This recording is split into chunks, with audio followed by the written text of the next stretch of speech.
Happy New Year, my fellow hackers, truth seekers.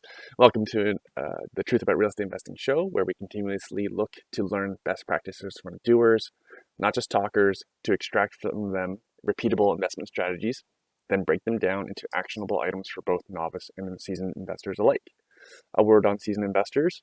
I was talking to a client about her coach. She was assigned from one of those large real estate education companies, and she told me her coach was very experienced. I asked her to tell me more, as experience means different things to different people. For example, if I were to hire a coach, I would want someone who is highly successful with more skill and experience than I. Funny thing is, the person I would hire costs very similar to these new coaches who hit the scene in the last 3 to 5 years, who have only been investing for maybe 4 to 6 years. Some of them have been investing less than that and have even worse have dubious track records of investments themselves. This market downturn and higher interest rates have let me know who the real investors and coaches are. And no, I'm not going to out them here. I don't want to be sued. But I'm hearing on the streets there are a number of investors and coaches struggling, mainly folks with multiple flips and burrs that they cannot exit nor make cash flow. Times like these is the ultimate stress test. Doing one's own due diligence with the internet and social media has never been easier. It's never been easier. And fun fact of the day: many podcasters do not background check their guests. I can tell. A quick update on Clydesdale Capital bankruptcy. The owners Fayez, Mark Smith, and Alex Solga have turned down my invite on the show. Alex has been advised by his lawyers not to come on, so I don't blame him one bit.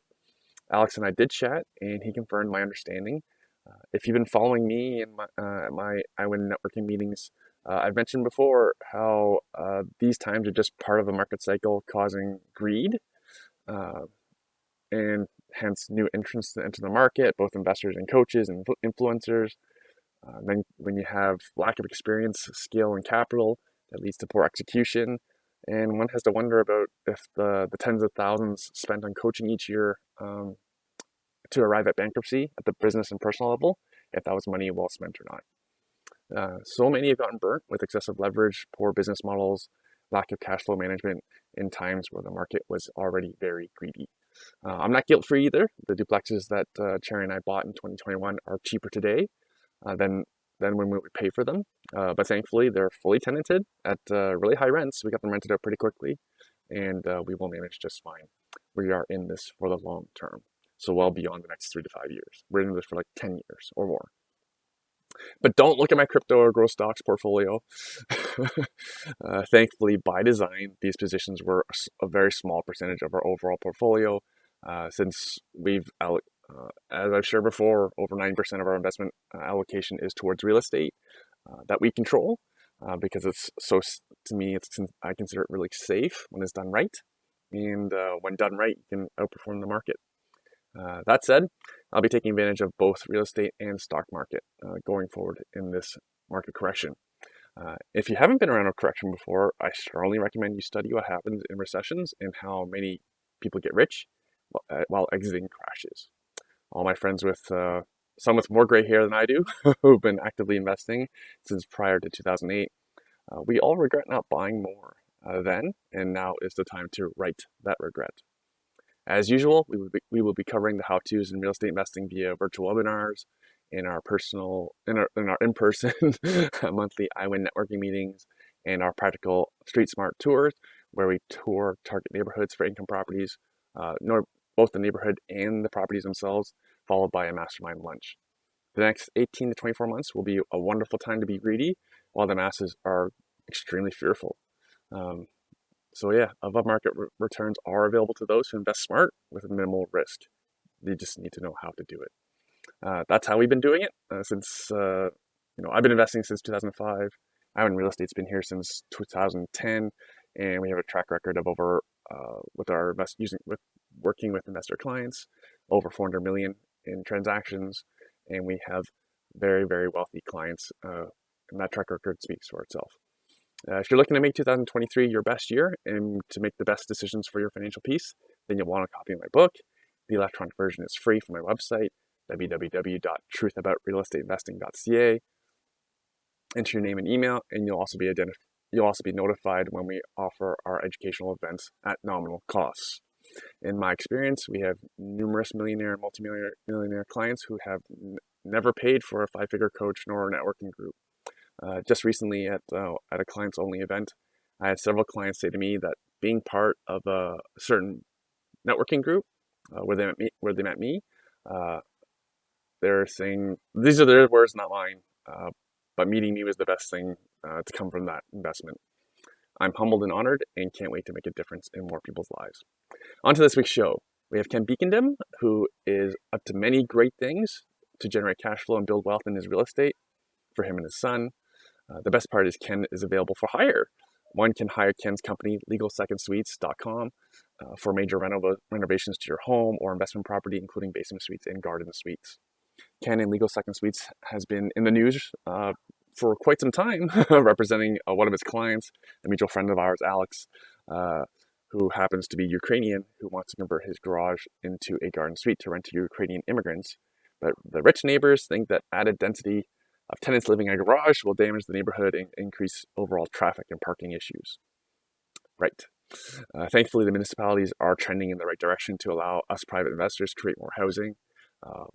Well, I won't spoil it for you. I'll let Ken explain it to you, how the story ends. Rich homeowners versus rental housing for Ukrainian immigrants. In today's show, Ken details what strategy makes up the majority of his portfolio, including cash flow source, that provides him very significant cash flow. Ken's a past client of mine, so I know some of his portfolio quite well. It's not what you expect, as none of the influencers out there are promoting nor offering courses on this strategy. Ken shares how to invest in garden suites, including build costs, plus some rents that he's seeing, plus some conversion projects that he's working on, both big and small. Ken's working on a former commercial building, tens of thousands of square feet, and converting it into an apartment. He's working on a new triplex build. So this is really a great episode for educational purposes for both big and small investors. So do have those pencils, pens, and pads of paper ready. I give you my friend, Ken Beakendim.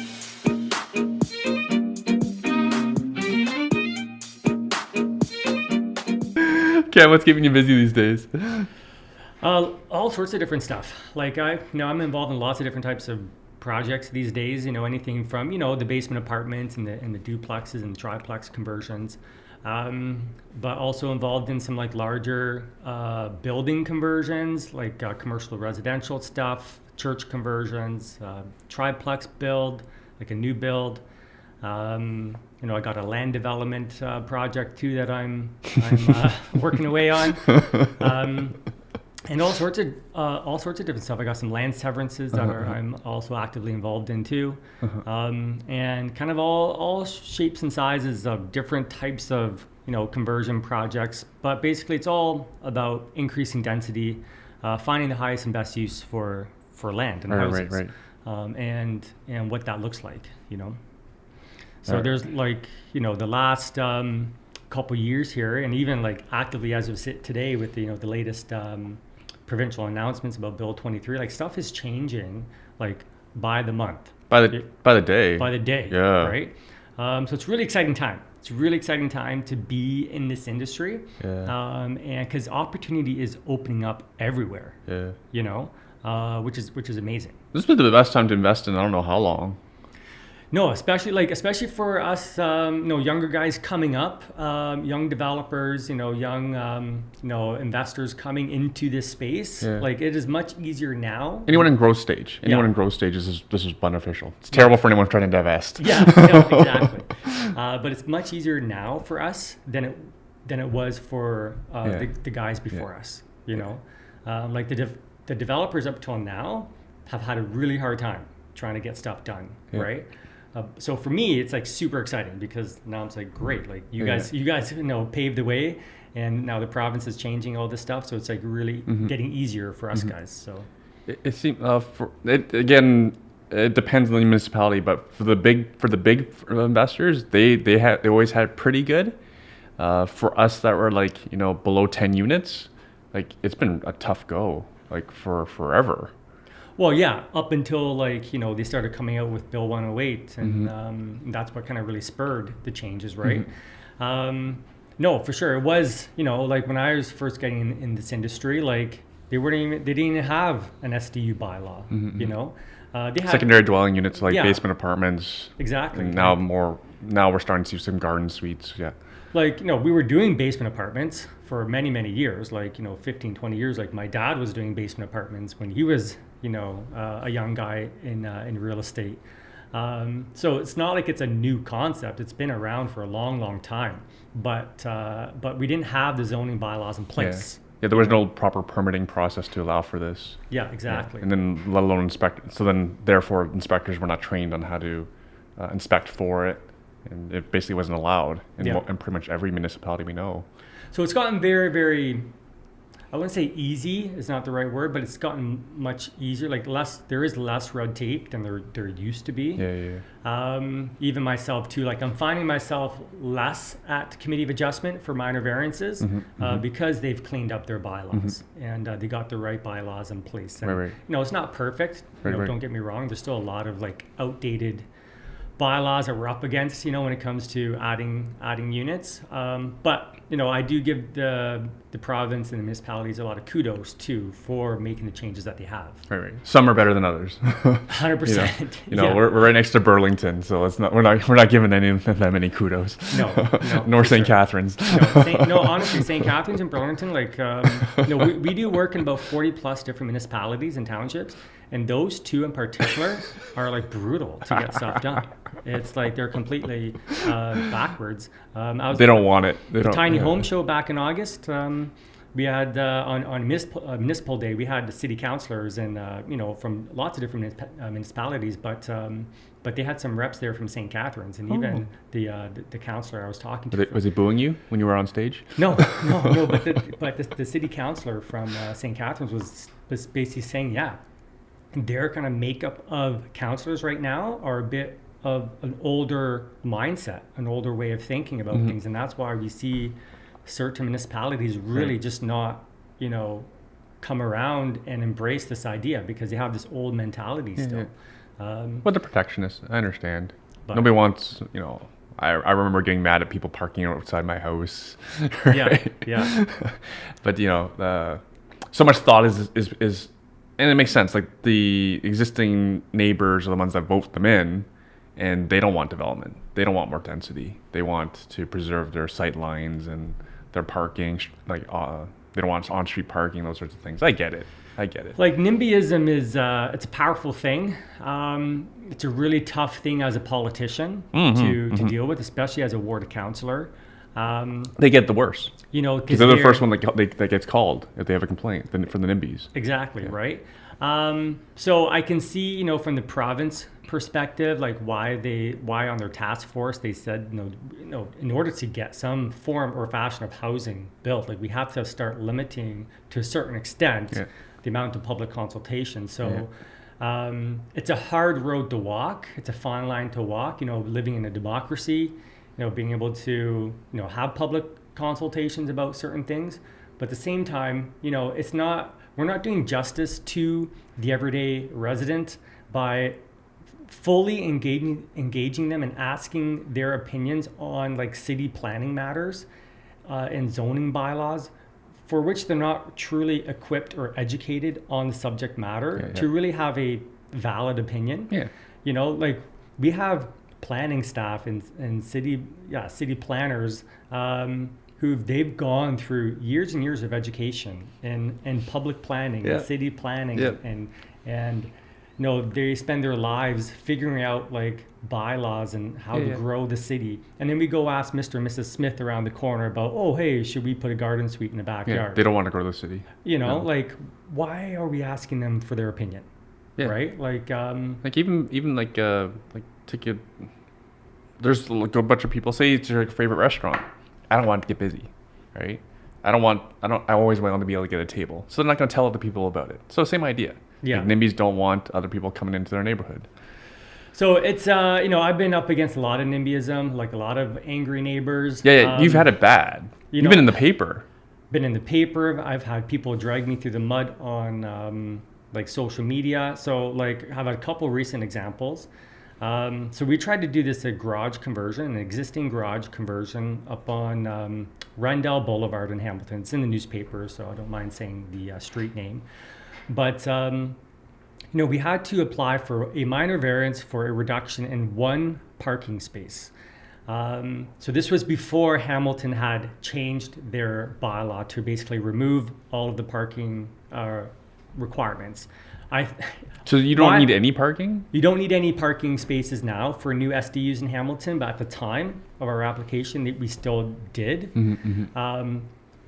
My personal opinion is that they did change the bylaw in light of this reaction that happened with this project on Rundell. They saw the uproar in the neighborhood about something so silly that, council and planning committee went and kind of revised the parking bylaw to basically remove it.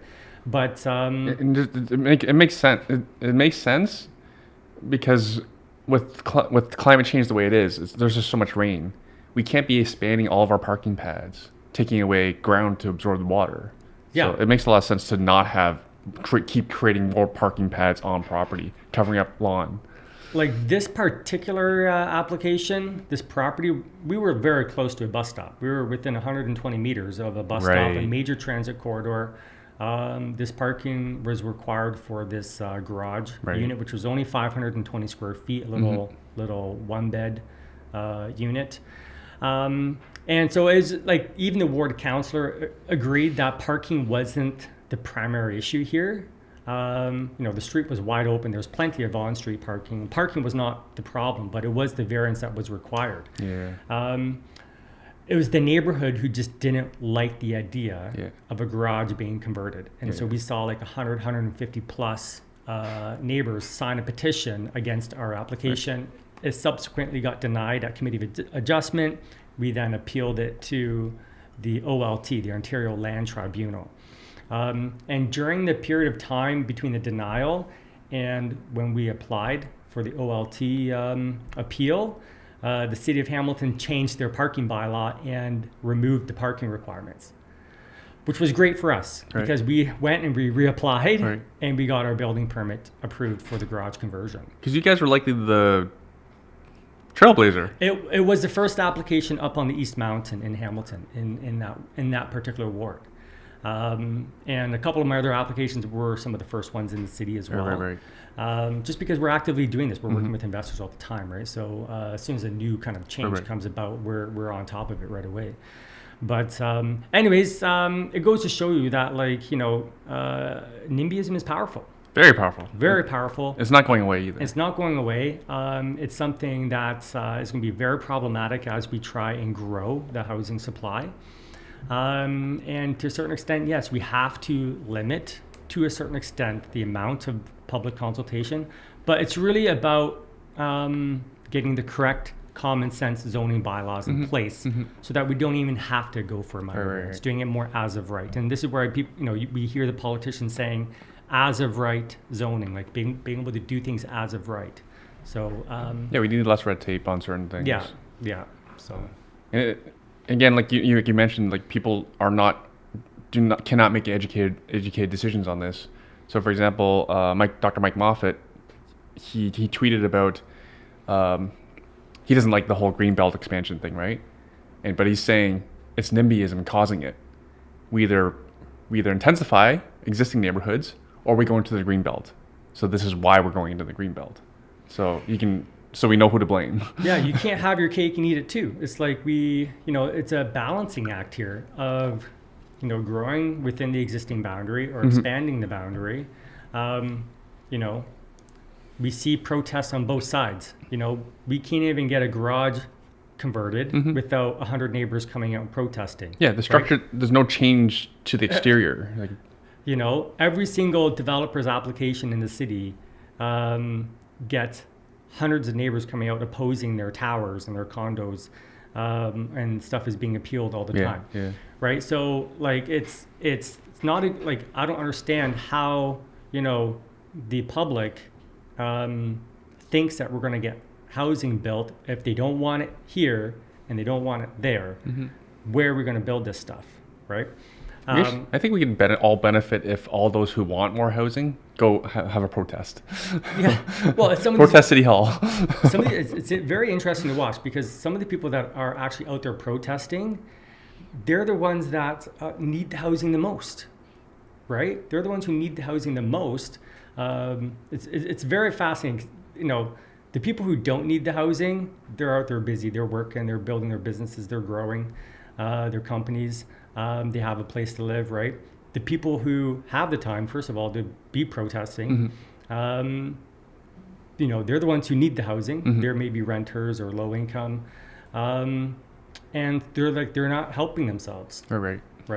I don't want to get too political about this. I know, because this is a real estate show. We need to give some folks, the listeners, some tactics. So one thing I want to cover off is for your investor, Rendell Road, on Rendell Road. Yeah, Rendell Boulevard. Yeah. How were they able to hold the property while they're trying to convert the garage? Was the house already rented? So we already obtained a building permit to convert the bungalow into 2 units. So the main floor unit and the basement unit. And we had an active building permit. We were active on the site constructing that while we were also trying to apply for the garage. So the bungalow is vacant? Yeah. Oh, yeah, this property is still vacant because it's still under construction. We're still actively renovating the property. This isn't fun for the investor. No, it's been very stressful on him. Yeah. He's from the Ukraine actually, and he was going to use some of the garage unit for a family member from Ukraine, and so that was also even on him. The neighbors too basically didn't believe him. They kind of dragged him through the mud as well, thinking that he was lying about this whole Ukrainian thing.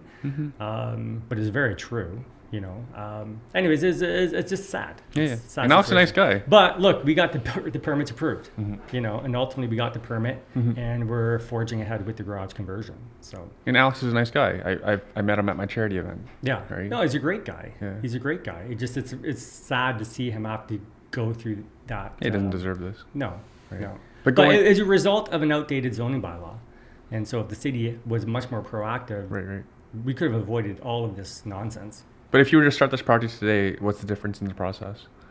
Well, the biggest thing is parking, where they got rid of the parking. Like 95% of minor variances for SDUs was a result of some form or fashion of a parking issue, right? Landscape area, or we don't have enough space for the parking, so we have to reduce the parking, or we had to expand the driveway, so now we've reduced our landscape area. So you're saying we removed 90% of impediments to executing? Yeah, like I'm not at committee of adjustment anymore for parking reductions. Right. What are you still there for? Like setbacks or? So for like the latest variance applications I'm at the city for is so some of our commercial to residential conversion projects, and especially. All right, before we move on to that, because I want to finish off. I want to finish off the because my thing is, for most people, most investors, most of the time, real estate investing should be a side hustle. So, for example, the SDU conversion, the basement conversion, the garage conversion to a garden suite, that is accessible to a side hustle investor. You'll get to your very sexy stuff in a moment. But I want to go through some of the numbers, for example. So, why should someone convert a garage suite? Besides creating more housing, it's very social of people, very nice of people to create more housing. But there's financial implications, right? Yeah, like obviously. There's another opportunity on land that you already own to basically invest further money in and get a good return on that money, right? Let's say you have $100,000 or $150,000, rather than going out and, putting a down payment on another piece of land, and investing another couple $100,000 to renovate it. Like you've already got that land, you already own it. You don't have to requalify and go to the bank, and you own that parcel, right? And so you take your $100,000 and you invest it into the existing garage, or it's going to be more than $100,000. It's going to be like $150,000 to convert these existing garages typically. Depends on the condition though, yeah. Yeah, definitely depends on the condition. Like going to a new build structure, like from scratch, is going to cost you a lot more. But we're seeing them around $150,000 right now to convert existing garage structures into units. Whereas the new build stuff, it is a bit of a sliding scale depending on the footprint, single story, 2-story. Is there a basement involved? Are you looking at modular versus stick frame? What type of foundation are you putting the structure on? Is it helical piers? Is it engineered grade slab? Is it actual poured foundation walls? So there is a sliding scale of costs, right? I'm seeing some guys do them in around the $200,000 mark, and other people have done them up like $350. In Toronto, everything's over $4 because they're making them really nice and big. I'm consulting with a client right now who's got a huge piece of land. And we can do an 800 square foot single story structure. Well, 800, that's like a bungalow. You're building that's another, a house. Yeah. You're building another house, a detached house on your property, right? And so he's probably easily be 350, 400,000 on his build. What do you think is the sweet spot? So, like we were saying earlier, it's day by day things are changing. Yeah. So there's been some leaks that a certain municipalities are already going to go straight to fourplex. Well, so Hamilton is actually very proactive. They already, back in August 12, council had already approved 4-unit conversions in the city as part of their new official plan. But that official plan was appealed to the OLT because of the boundary expansion issue. And so that kind of was put on hold until the province kind of ruled on this whole issue. So they ultimately did rule on it, like we heard in the news. So back on November 4th, Hamilton has now approved a 4-unit conversion bylaw. So a lot of these Hamilton Mountain bungalows and these different types of neighborhoods have now changed into this R1 and R1A zone, which allows 4-unit conversions. So you can do either 4 units in the principal building. You could do 3 units in a principal building plus the coach house. You still can't do 2 units in the coach house. Damn it! It's only 1 unit in the What's wrong with them? coach house. This is communism? What is going on here? Yeah. But so that's really opened the door too. Created a lot more opportunity. 4-unit conversions were happening anyways. Especially in these 2.5-story older Victorian century homes. 3 and 4-unit conversions were happening all the time. Many of them were legal 2s plus an illegal 3rd or illegal 4th. Yeah. So now we're basically just, recognizing what was already happening. So there's good on Hamilton's part for doing that because, now they can properly inspect the units. They can, collect their building permit fees and property taxes and all that kind of stuff. So it is a good move. Make the path for all us investors to do things properly. We want to do things properly. So, because for example, I had a friend convert an illegal 6-plex. I think the legal use was one single family home, but it was chopped up into a 6-plex, and he converted into a triplex. But it was a 2-year process, right? Yeah. Right? So it's there's some really exciting things happening on that front, and like I said, week by week, we're finding out about these updated bylaws and requirements. So what I tell investors who are out there looking at, for opportunity is look for these bigger houses, look for these bigger plots of land. The bigger the building, the bigger the land parcel, the more potential opportunity you have to do something as far as increasing density. We need to do a street tour. And because zoning bylaws are changing, things are aggressively changing right now in the province. With the bills coming out, with each municipality updating their zoning bylaws. And so you could be buying something now that may not be zoned exactly for what you want to do. Right. But who's to say that 6 months from now, a year from now, next year from now, that the zoning could change. And all of a sudden you could be allowed to do a 4-plex or or a 6-plex there.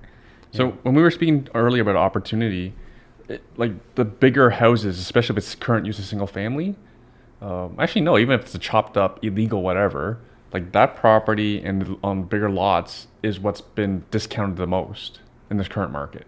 Yeah. Right. As in the prices have come the furthest off the peak. Yeah. Right. Yeah. So to me, that sounds like a great opportunity. Obviously, you need a significant amount of capital. It's not like it used to be, but that is the opportunity. That is probably your opportunity for greatest ROI. Yeah, right now, the sweet spot is in these not little, but they're, these 3, 4, maybe 6-unit conversion projects. We can't make the numbers work off 2. We can hardly make them work off of 3 units. You really need to start getting into that 4th plus units to kind of really get your ROI and get your cash flow. I think we should coordinate a street tour. So in case any listeners want to come out and look at some of these style of properties that would make sense. No, 100%. Like there's, you gotta walk buildings and houses a lot to kind of see the opportunity and to see how you can subdivide. I'm in houses every single week. I'm looking at 20 houses and land parcels a week, not always on site, but even just online, like through the listings or through the aerial maps and the city mapping software, and like you have to be actively analyzing buildings to see opportunity, right? Yeah. And so if for an investor out there listening, like if I know it's not easy for a novice. It takes practice. It takes time for sure, but if this is something you want to focus on and be full time on, even or really make this your side hustle, like you got to learn your city. Don't learn the province. don't learn 40, 50 different municipalities. Focus on your city. Focus. Not just city, but focus on your team. Right? Yeah. You don't need 3 cities, 3 different teams. That's not right off the bat. Right? Stay up to date on what's happening in your city. Yeah. So that you can see opportunity when it's right in front of your face. Right. And no one can pull the wool over your eyes if you're focused. Yeah. So there's tremendous opportunity out there, and it's like I was doing a consultation with a realtor actually, who was we set up a meeting to talk about opportunities so that she could then inform her clients, and we're just on the mapping software, just the interactive zoning map on the city mapping website, and I was saying, look, here's a property, you could do this and this side. Here's another one. Here's another one. Like the neighborhoods are littered with opportunity. And there's less bidders out there. Yeah. Oh man. So yeah, man, it's you free January 28th. No, it's really exciting. No, you think I'm joking? No, I'm back from my holidays, so like it's good, Yeah, we'll have to figure something. We'll have to figure something out. Okay, so a lot of the people will be listening to this potentially in the new year. So a lot of people are going to be thinking like really ambitious goals. So before you got full-time into real estate, what did you have that enabled you to go full-time? Because for example, a lot of the projects you talked about, like your conversions, they're vacant, right? So you have no money coming in. So you must have other venues of money coming in and to allow you to be full-time. Am I right? Yeah, like my journey is no different than many other investors. Oh, but you've been it a lot longer than. Like, I specifically bring this up because there's been a string of bankruptcies, and I'm gonna guess there's gonna be a lot more of them. Yeah. Because a lot of people are doing aggressive burrs and flips, so they have no money coming in, and if they can't get stuff done on time and exit, they're gonna go broke. No, for sure, absolutely. Right. Like a lot. So how did you not go broke? How did I not go broke, or how I'm not going broke? Well, like my personal portfolio of properties, like the vast majority of them are student rentals. So I thank the Lord for my student rental properties. I know not every single investor likes that type of investing product, a student rental. But for me, it's really kept cash flow coming in. And what's nice is that the students do turn over, and when I hear about a student group that wants to move out, like I get super excited, because it's any tenant, but yeah, sure. What's this, Ontario? But it's an opportunity for me to refresh the unit and get a fresh batch of students in there at full market rent or even above market rent. And so, just on the personal side, that's allowed me to, keep cash flows coming in. But I also have an active business too. Like I'm, the design side of the business and the construction side of the business, obviously brings in active income, right? And so, if you're an investor and you don't have a active source of income coming in, yes, it can be very difficult to keep things going. If you're just using all private money, but you have no other source of income to help pay those those interest payments, right? It's like anyone can get a private loan or a private mortgage, but you still have to pay the interest on the monthly interest on those. So you don't have active income coming in. This is where people get tight, right? And people, they over leverage themselves, and they can't make those monthly payments. And if you get any sort of delays or hiccups on your project, the permits take too long, contractors or they mess up or something, or you're over budget, which never happens, right? So I'm being completely sarcastic. So for me, I'm in a little bit of a different situation where yes, I have pretty high cash flowing student rental properties, because that's how I built my portfolio at the beginning, which laid a really strong foundation. And then I have my active design and active construction business that are bringing also active income in. And so then when I'm getting into like my other personal investing projects, like the triplex rebuild or the church conversion or the land development opportunity, like I have active income coming in to carry and cover those interest payments. Not to say that like everybody else, interest rates are rising and your monthly carrying costs are increasing, but that's why in my business I've made a really conscious decision to double down on my marketing in the last couple months. We're doing radio campaigns now on 900 CHML. We're broadening, we're casting our net wider as far as the types of clients that we help. My focus has always really been on the everyday real estate investor, and doing it for a return on investment and doing this, to make money and all this kind of stuff. But, as interest rates have risen, the investors are, the amount of investors are less coming in the door doing conversion work, right? So we've really switched our focus to focusing on the everyday homeowner. And helping the everyday homeowner with basement units and conversions for their aging parents or their disabled child or their adult child who needs a place to stay. So that's really kept leads coming in the door. It's like any business, when you start seeing a slowdown in the market or a slowdown in your business coming in, you have to be quick to pivot, right? And that was happening for me basically into June, July, August, where we saw leads like die off from investors. Nobody was buying anymore, right? So I'm like, crap, what am I going to do? I got to do something. I got staff, I got employees, I got ongoing projects. We got to fund, right? So I doubled down on my marketing. Right. You do regular renos too, right? Yeah, we're doing just interior alterations. Our company gets involved in kind of some custom renovations for a homeowner. It's not all just investor projects. So the vast majority is, but we're a design, build, construction company, contractor. So we can do all sorts of types of projects.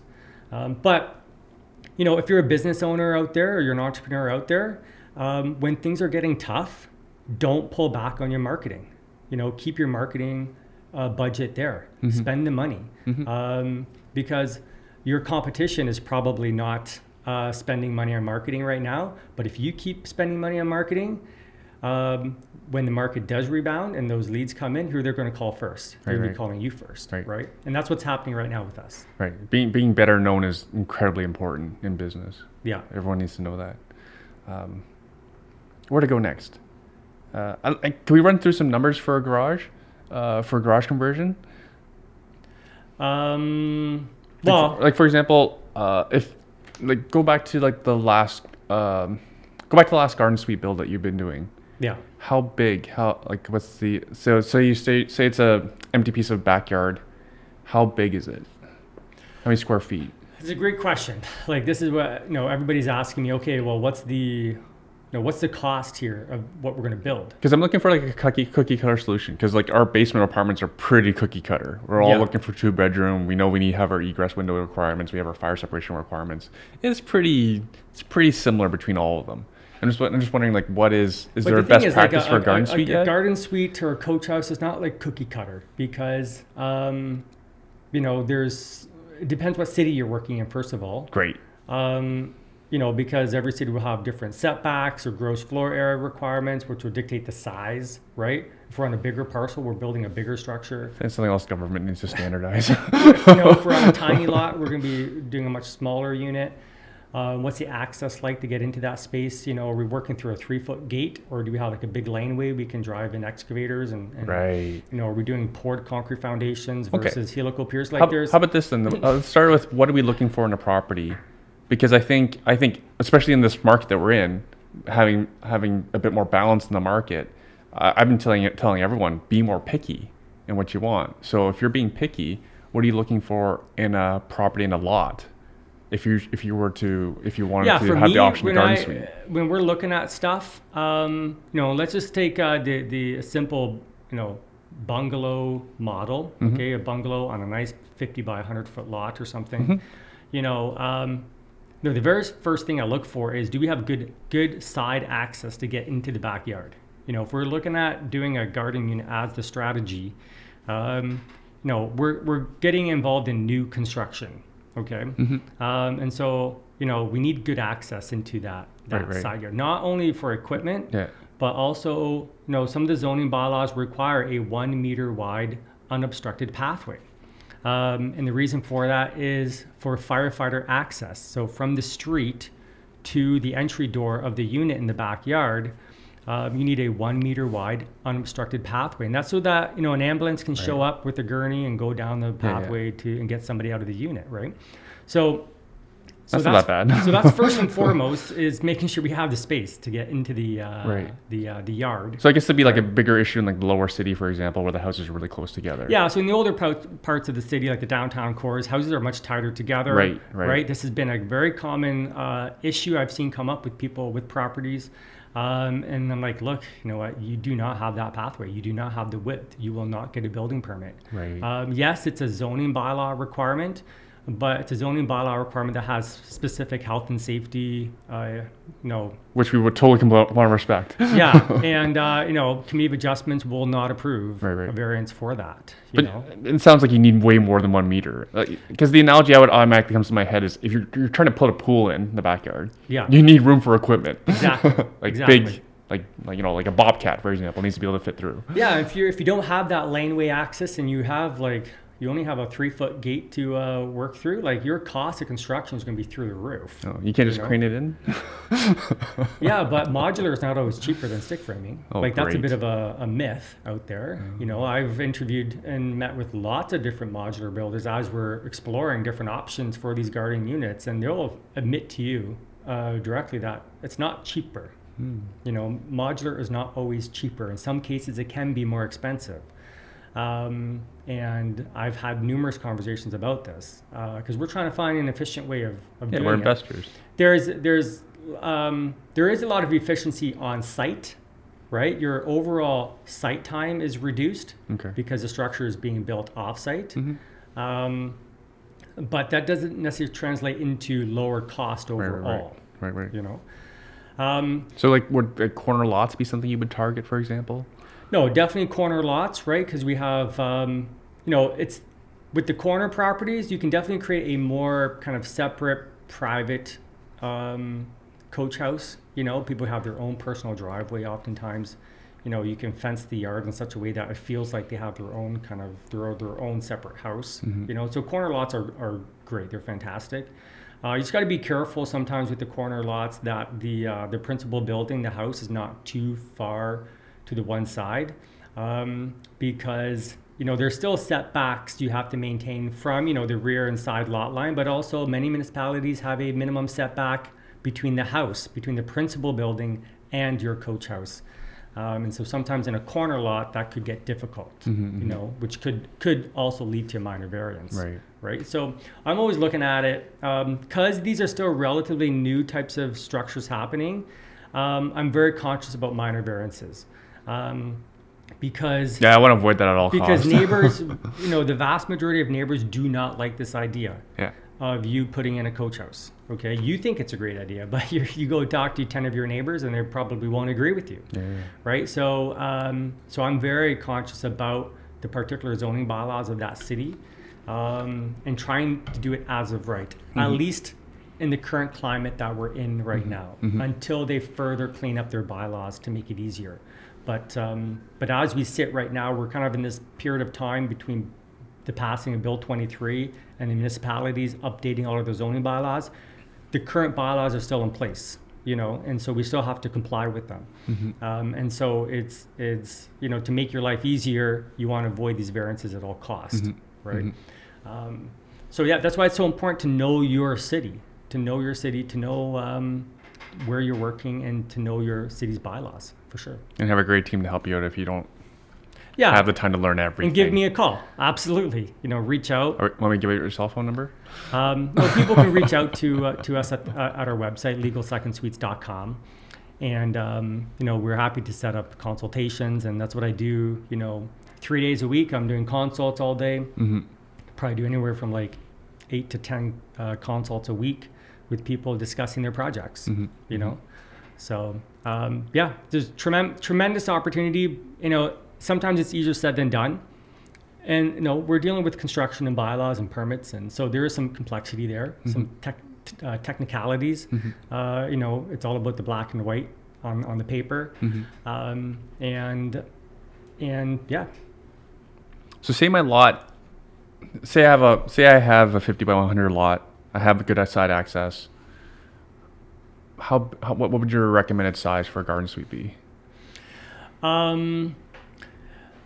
So again, let's generalize. Say it's Hamilton Mountain. Okay, so let's say we're in the city of Hamilton, right? Okay, so in Hamilton here they have a 75 square meter maximum area. Sorry, how many square feet is that? That's 800 square feet approximately. Oh, that's big. Gross floor area. So maximum gross floor area, 75 square meters or 800 square feet. That's Hamilton's bylaw. But they also have another bylaw provision that basically says the building area, the building footprint, can't be more than 70% of the principal building. So this is where I tell people, like, the bigger the building or the bigger the lot, the bigger potential structure you could build. But there's other bylaw provisions, like we have to be 7.5 meters from the principal building to the coach house, right? Which is 25 feet. That's a lot. It's a big distance. It's not, and that's in any direction, right? So let's say you have a bungalow off to the side, you have a side driveway, and then you have your backyard. It's not good enough just to put the coach house like off to the side in the backyard. That's where it's not directly behind the principal building, because they're going to take a dimension line from the corner of the house to the corner of the coach house, and you got to be 25 feet. Right, 7.5. It's a big gap, right? It's one of the zoning bylaw provisions that I've seen in other municipalities too, and it can be very restrictive. It's one of those what I call a not common sense bylaw, because you could build a garage or an accessory building or any other type of building in your backyard, and they don't have that zoning bylaw provision. You can be closer, right? So it's a bit ridiculous to me that we have this 25-foot, 7.5 meter kind of restriction. I would agree. Like house fires are so rare. Like, what are we trying to prevent here? I don't know what the it's a way. And existing houses aren't 25 feet from one another. It's a way for them to control, the size of the structures, and control density too within a neighborhood, because like the bigger the structure, the more bedrooms you can put in, the more people in the neighborhood, more potential cars. It's one of many things that they do to help control the size and how many of these units are out there too. Okay, so let's continue with this example. I have good side access, 50 by 100 foot lot. I have my 25 feet distance. What am I looking at building in terms of a garden suite? Well, so here in Hamilton, we can go up to 6 meters, so we can do single story or 2-story, or you can do single story in a basement if you want. That's not really happening a whole lot. We've designed one out like that with the basement, but it's much more. With my client, I think might be my client. Possibly. Yeah, okay. But it doesn't. It's much more costly to build, putting a full basement underneath a coach house. Right. You'd only do that really if you're very limited on your building footprint. and maybe your particular zoning bylaw doesn't allow 2 stories, because some cities don't. Like Brantford, for instance, we can't go 2 stories on our coach houses. They have to be single story. Hamilton allows 2 story. Other municipalities, they only allow single story.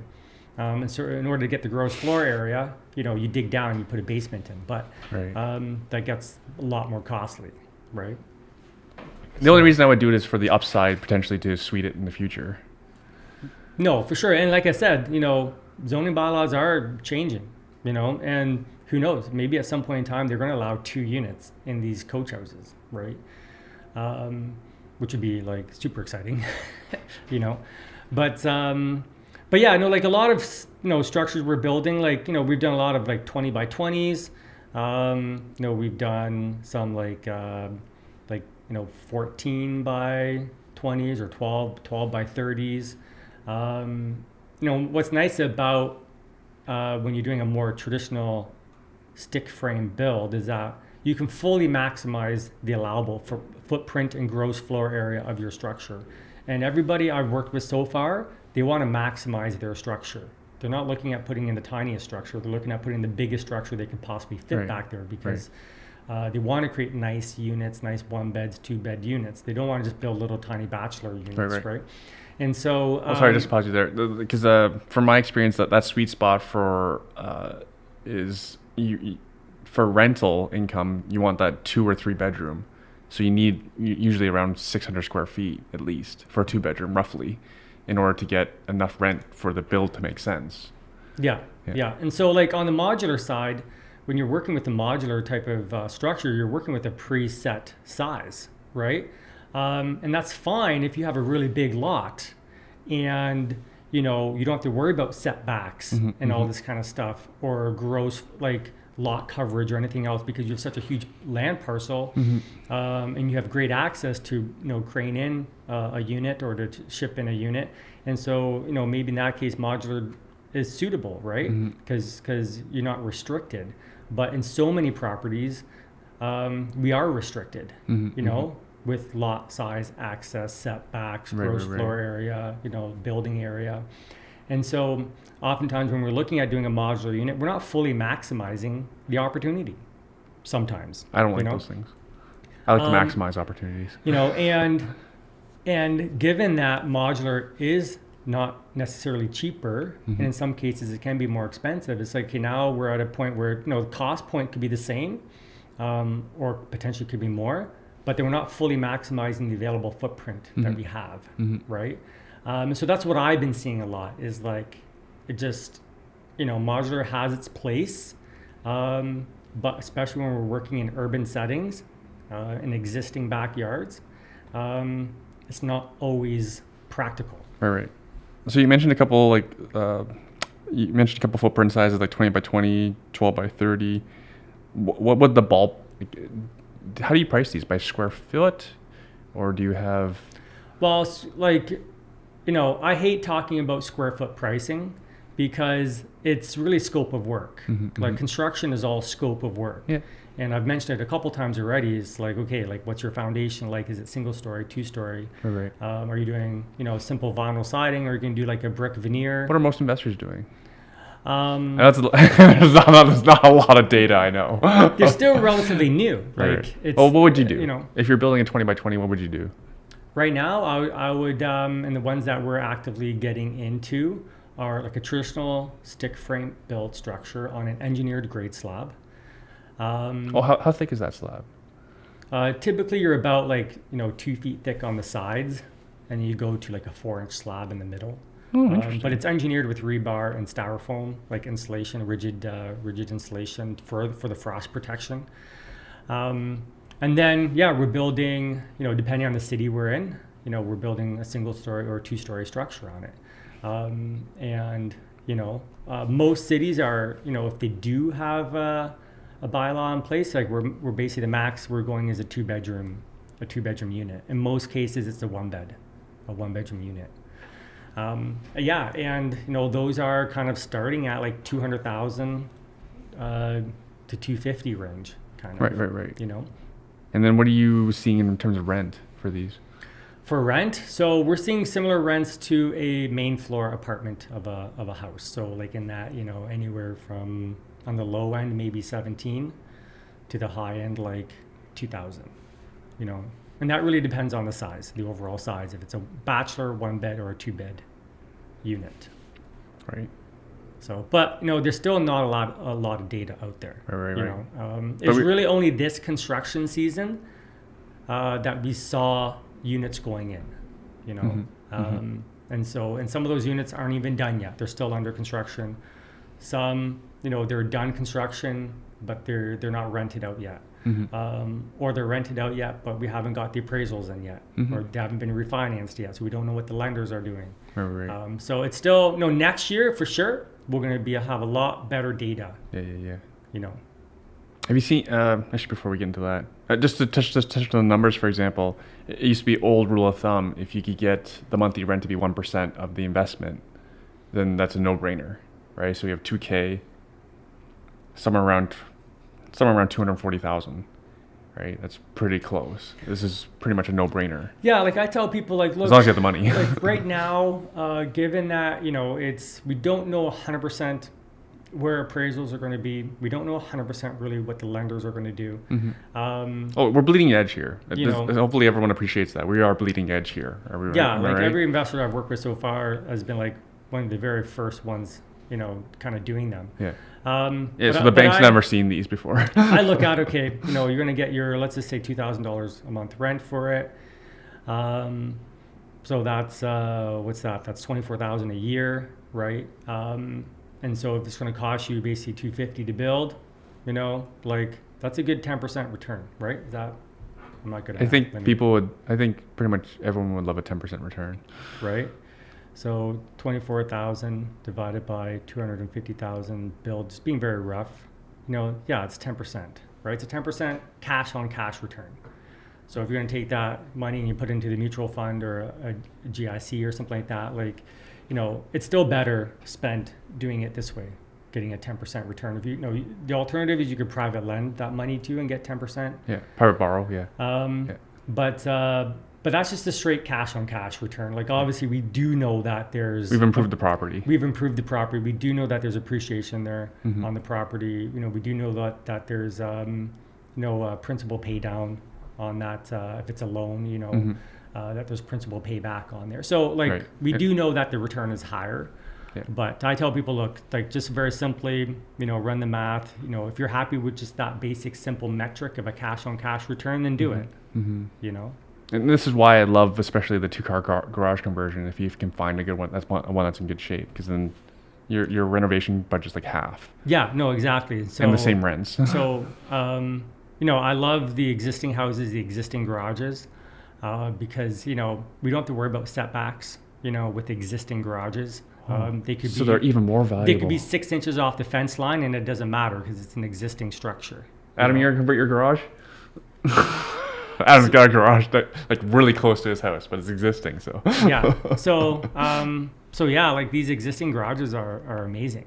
If you could find a good solid one, like a good cinder block garage or something, good brick veneer garage, like good solid structure. Yeah. There's not that many out there though. You'd be surprised. You go look at an aerial map of a city and you start. I know, but how many for sale?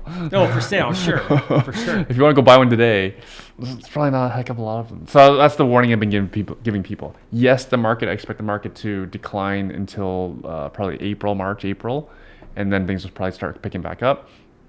But you can't just wait to the bottom because you can't find these unicorn properties that easily. Yeah. Right. Yeah. Unicorn makes itself available. You kind of gotta get it. Yeah. Because it won't be available in the spring. It will not be available like this time next year. No, it's gonna be really interesting seeing what happens here. Yeah, I'm excited. Like these new changes in Hamilton with these the R1 and the R1A zone, like these 4-unit conversion zones, like heck, if you have a nice big house with a garage, like easily do 4 units. Your neighbor's not gonna like it. Because they think that it's only a single family home zoning, but they have no idea what's coming. That's the future, because that's exactly like downtown Toronto, right? Like there's tons of houses been converted, Yeah. And there's like no resistance from the city. Like the city is incredibly supportive of densification, especially if you're near transit. Like you don't need like any parking. And the stories I'm hearing from folks in Toronto, right? Yeah. Like you mentioned, like you were like 120 meters from a bus stop. If that was Toronto, they'd remove all requirements of parking. And that's how it should be. Like, that's how it should be. Because we need to encourage transit. when you remove like just parking as an example, like what we're doing is we're allowing the market to dictate what should happen, right? Like if a tenant is not going to rent that unit because it doesn't have a parking space, like that landlord will quickly switch gears and be like, you know what? I can't rent out my unit because I don't have a parking space. Well, on the next project, I'm going to make sure that there's a parking space. So like it's and the rent will be cheaper. It's supply and demand, right? Why are we telling people how to live? Like why are we telling people, you should not live in a 300 square foot unit. You should be living in an 800 square foot unit like myself and my family. Everybody's living situations are different, right? Everybody's needs are different. We have to have a wide spectrum of different types of options for people, All right, Ken, we need to move on. You have a lot of sexy stuff to talk about. 75 hard. 75 you hard. You finished. I did, yeah. Right. Shockingly, but I did. How many people finished so how many people started out with you? So when we first started, we set up an accountability group, and we have 83 people in our accountability group. So before we officially launched, we had that many people in our group. How many people do you think got started? Or how many people failed to start? So more than half failed to even start. So they got excited, they joined the accountability group, but they didn't even start day one of the challenge. They're more there just to make themselves feel good. And don't get me wrong, it's good to be part of a group with other people doing stuff so that you can feel motivated. Like we do it all the time. We're joining Facebook groups for land development, even though we're not land developers ourselves. We do it there just for education and to get motivated, right? And there's something to be said for that. But this was an accountability group, okay? And people joined it to be and it was free. It's free, so free. More people are going to join. Yeah, but they joined it to be held accountable. And sure enough, not even half even. More than half didn't even start. So that was really interesting. And then, another, I would say, so let's say just for easy math, let's say 50 people didn't even start, okay? Then there's probably another 20 people who did start, but then they quickly failed. So whether it was day 2 or day 3 or day 10, they failed to do one of the 5 daily tasks. And then they didn't even restart. They didn't even bother trying to restart, Then there's probably another 5 guys who, they made it quite a ways through. They made it to day 30, day 40, day 50. But then they failed for whatever reason. They got sick or something legitimate happened and they failed one of the tasks. But they restarted and they're back on track and they're now up to day 50 or something. So there's a bunch of guys that are still working through the program. Good on them. But people who actually started and finished, I think there's only 4 of us out of the 80 people who actually, or 83 people who actually started. So very interesting. So just over, I'll give credit to the folks who are continuing and going. I'm just going to assume they're strong enough to finish. So we're talking about 9 out of 83. So just over 10%. Yeah, and I would say that's probably a stretch, So it goes to show you that, the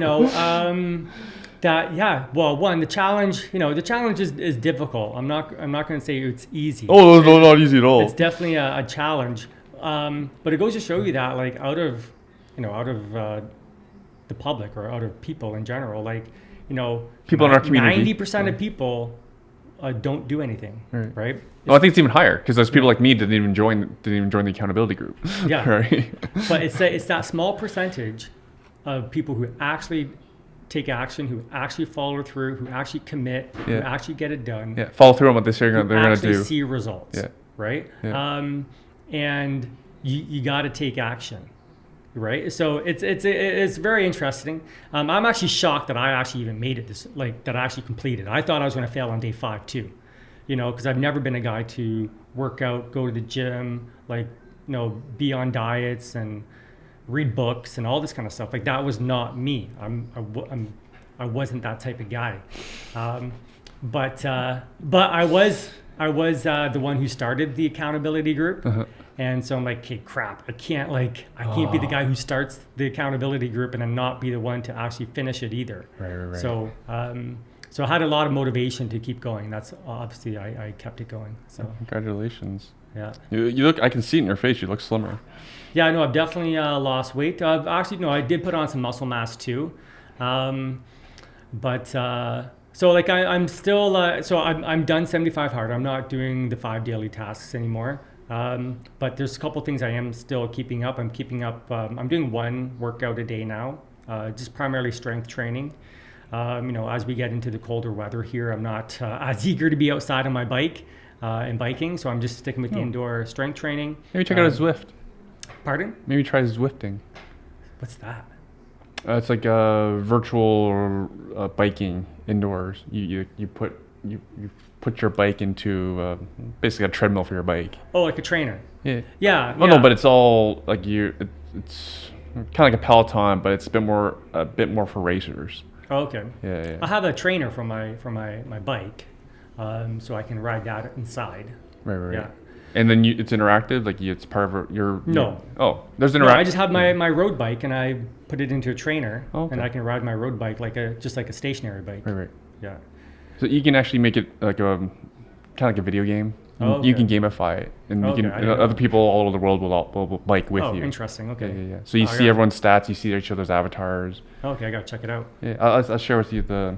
Yeah. I have a couple friends at Zwift. It's not cheap, but I think you can afford it. But I definitely recommend it to people. Like it's if you actually finish the challenge, it actually is life changing. Not just physically, but the daily reading of self-development books can have a huge impact on your mindset. For me, I read 2 parenting books, and I read like 14 gospel principles of parenting. I read the seasons of fatherhood, so the different stages of life that we go through as fathers.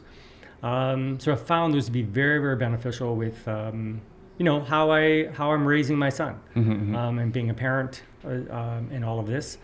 And then I read How to Win Friends and Influence People and Never Split the Difference, so like a negotiation book.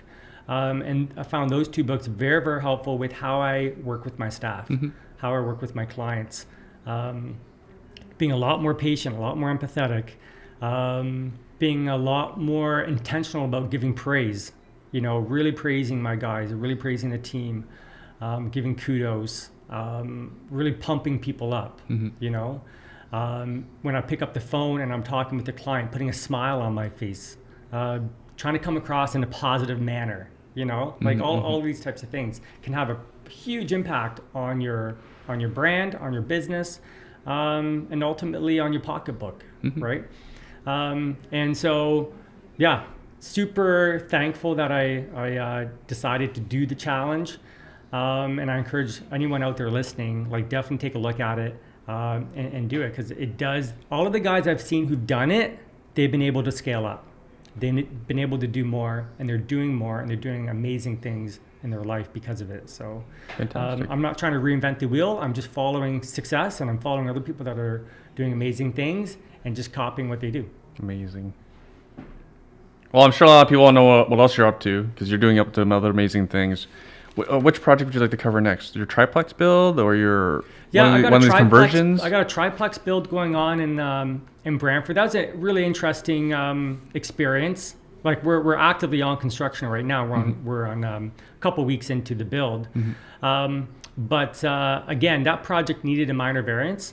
And so it was interesting. It was one of my first experiences where I had to be escorted out of City Hall by security because we had 25 neighbors come out. Because you're building a triplex? Protesting my my project. So they're doing this for your safety. They did it for my safety. Yeah, very interesting. Got quite heated in the council chambers where we were having the minor variance hearing. Again, people were digging through my personal Facebook, digging up stuff I said about housing, trying to use it against me.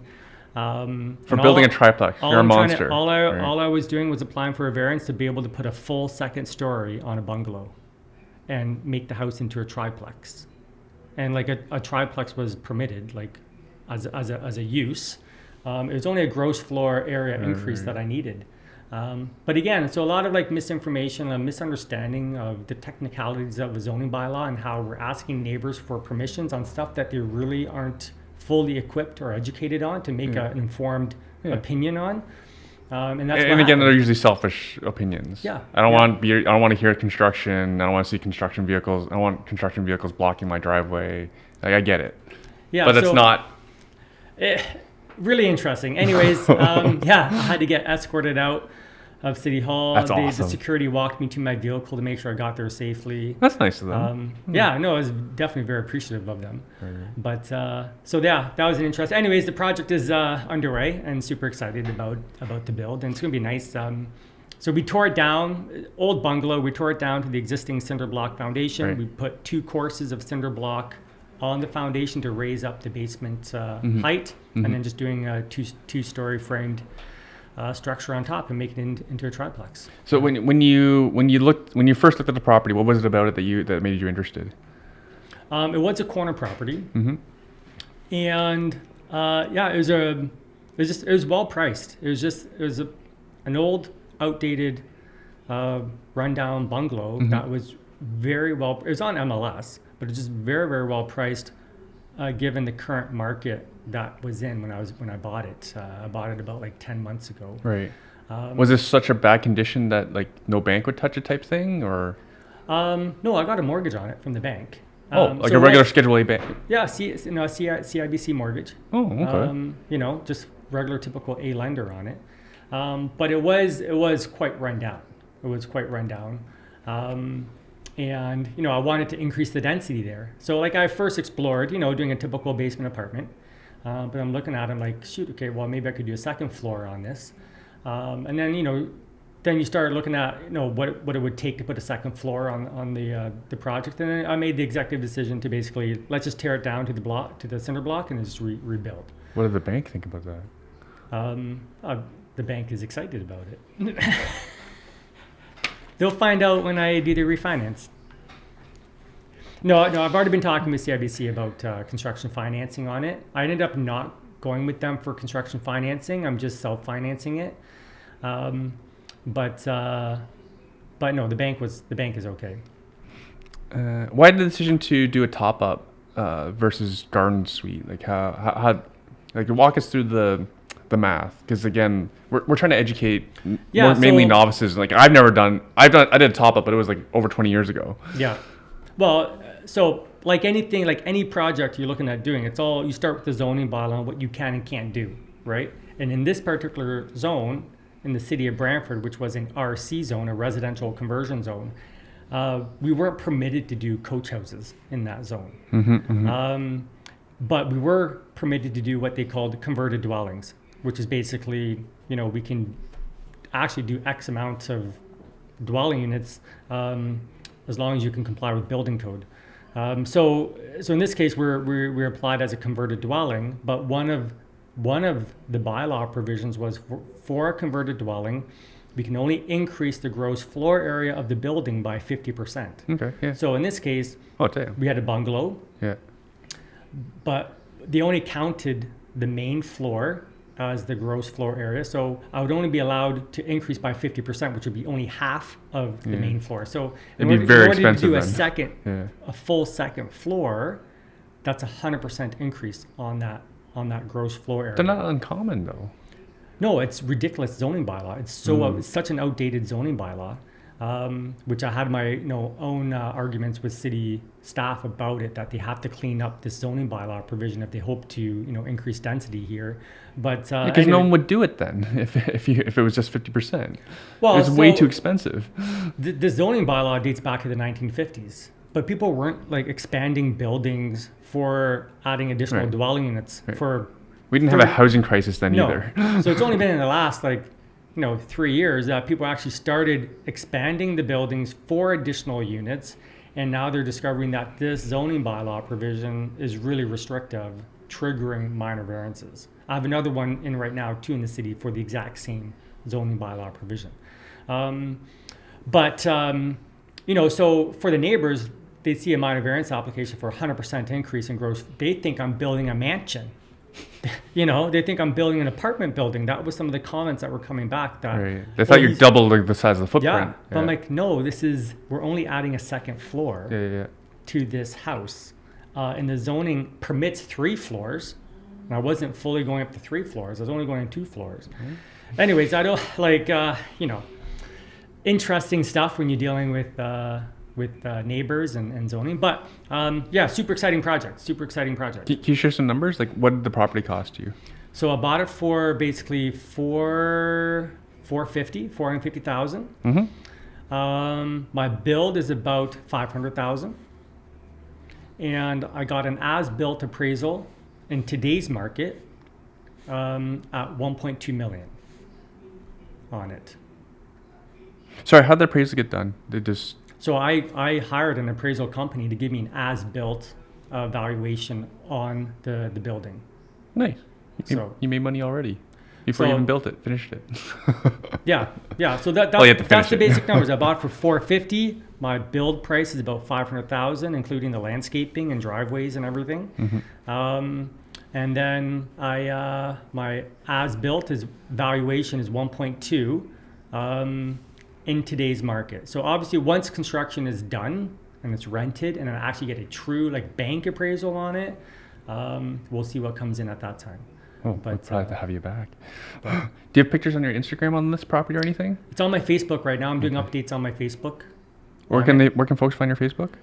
I'm the only Ken Beakendim in existence on planet Earth. So Facebook /Ken Beakendim, Instagram /Ken Beakendim. My website, obviously, legalsecondsuites.com. Yeah, we'll have this on the show notes, folks.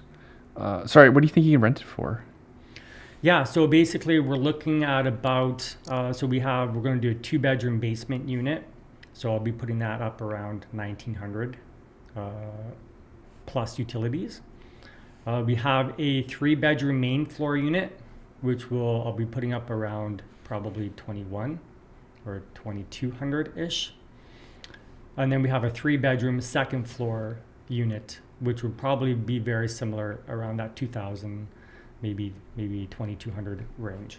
Also 3-bedroom, or do you have room for it? Yeah, 3-bedroom. So 1 2-bed and 2 3-bed units. And then how much parking you have on site? We talked about parking so much. Yeah, I have the required parking. So we have access, because it's a corner lot, I have 2 driveways on the property, 1 from each street. And so we can actually fit basically upwards of 6 vehicles. So basically three parking spaces, but in tandem. So each occupant or each tenant can have basically 2 cars parked in tandem. Fantastic. Yeah. And that's what's nice about corner lots, is that you can have multiple driveways oftentimes. So it can really help your parking situation. And in this case, in this zoning, they still had parking requirements. So I had to comply with parking. That sounds pretty sweet. You're going to keep this one? So yeah, it's going to keep it as a long-term buy and hold. It's kind of just a personal one I'm working on right now, just for my own fun. Mm-hmm. It's not, it's not like necessarily like a slam dunk investment, but it's still, I'm getting my money out, and it's going to be a good project. I've done others that have been a lot better projects, but yeah, it is what it is. It's good. Not a slam dunk. You're a little bit hard on yourself, Ken. Okay, we're running out of time. Tell me what one of these larger aggressive commercial conversions you got going on? Because that's like not that common. Yeah. So so this year we've definitely pivoted into the commercial to residential building conversions. So looking at vacant office buildings and converting them into 20 plus kind of apartment units. So we do have an active project right now. We purchased it. We've submitted for the building permits. We're still waiting for the building permit, but basically it's a vacant medical office building downtown Hamilton, and we're converting it into 22 apartment units. So really exciting project. It is basically a cinder block and steel truss building. So a very solid building, and really it's really just going in and framing up interior partition walls. And what was nice about this project is that we could do it all. Wait, it's not just that though. Don't you do all the wiring and plumbing and everything? I know. I make it. There's no kitchens and bathrooms already. No, there's a lot going in on the mechanical side for sure, 100%. But what was nice about this project is that we could do all as of right zoning. So it was zoned to permit multiple dwellings. And so that was absolutely key, was it not? Yeah. Key point is it permitted 100% residential. And the other key point was that because it was an existing building, and in this particular zone, when we convert existing buildings, there's no parking requirements. So because this building took up 100% of the lot, like there's no excess space for parking. But because we're just converting the existing building in this particular zone in Hamilton, we didn't require parking. So we could do all 100% as of right, which is nice because we didn't have to go through any sort of like rezoning or any sort of like additional processes. It's really just a matter of doing the building drawings, the mechanical drawings, and then submitting that to the city.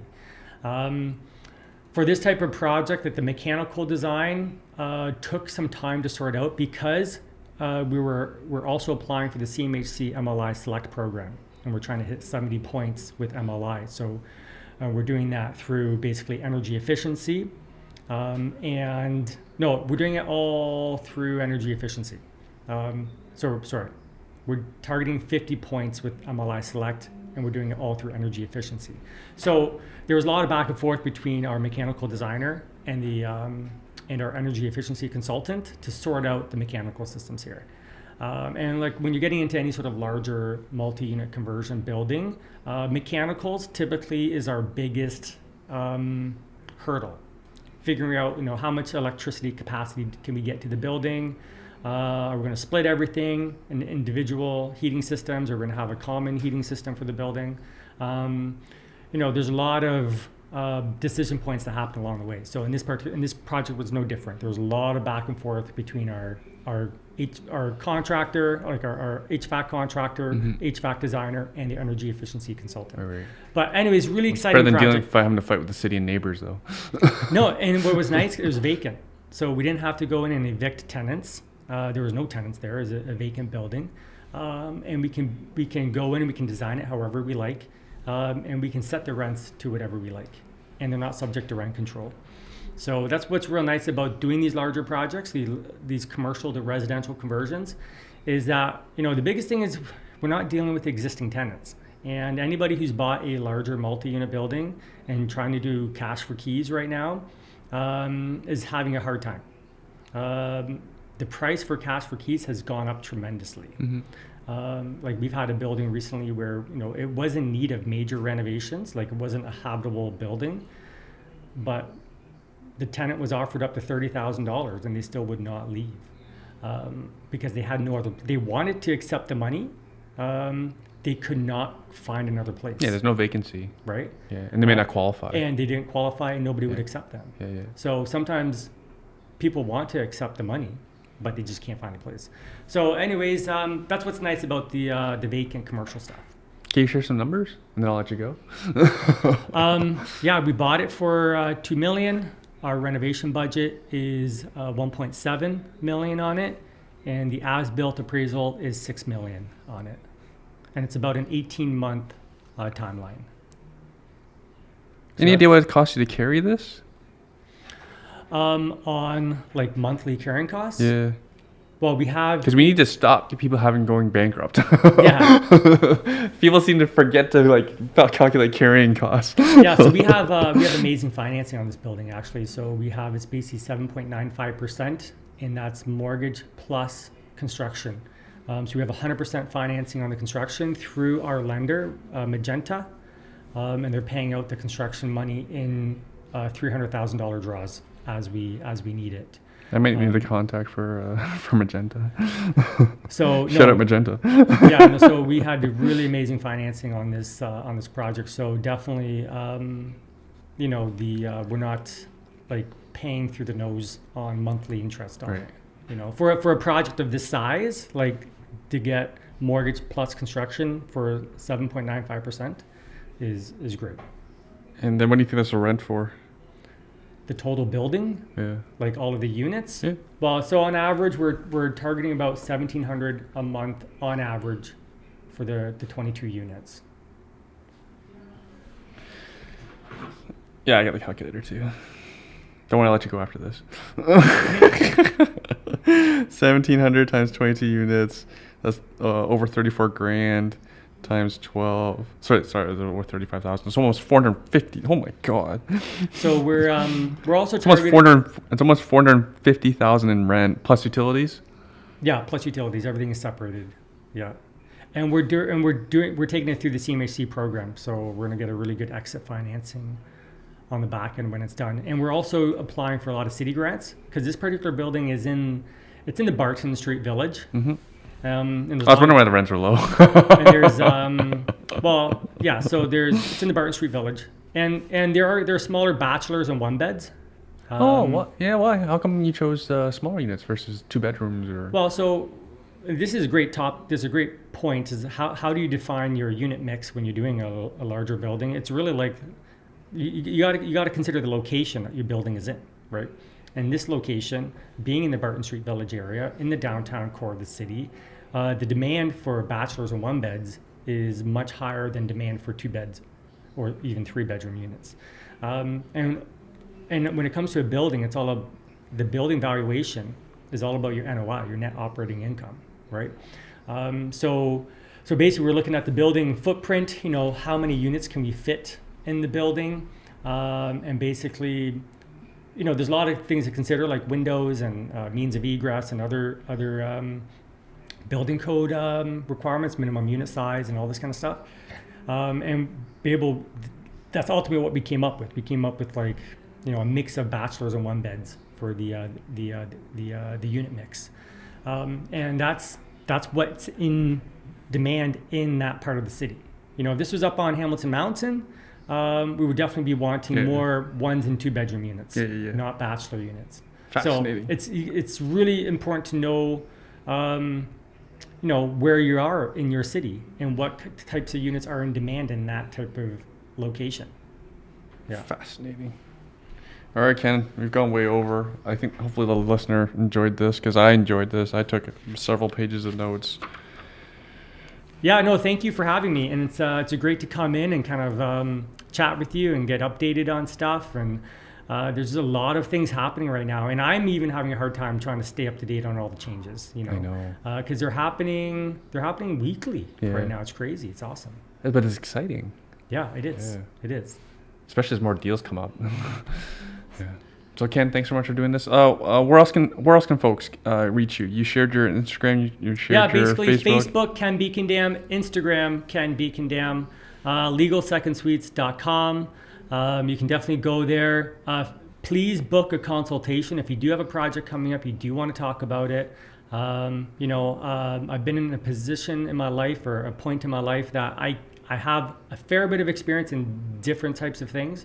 And so we definitely talk about your project and see if there's a way that we can help you. Amazing. And then what do they have to do? What do they have to do to get a hat? Are these for sale on your website?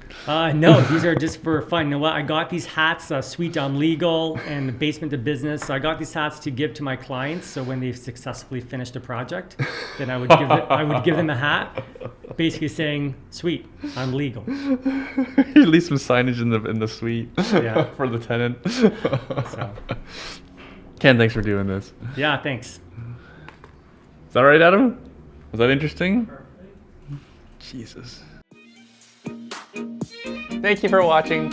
If you want to learn how to invest in real estate from scratch, my team teaches beginners how to use the #1 investment strategy that I personally use in a virtual free training class every month. Go to investortraining.ca/YouTube to register for our next class. The link is also in the description as well. I publish at least 2 to 3 videos a week here, so subscribe if you want to keep learning from seasoned investors like myself and my guests. And if you're just starting out, feel free to ask questions and comment below, and I do the best to answer each of those comments and questions myself. Again, if you're ready to learn the nitty-gritty about real estate investing from a professional investor, register for our next virtual class. That's at investortraining.ca/YouTube. Thanks again for watching. See you in the next video.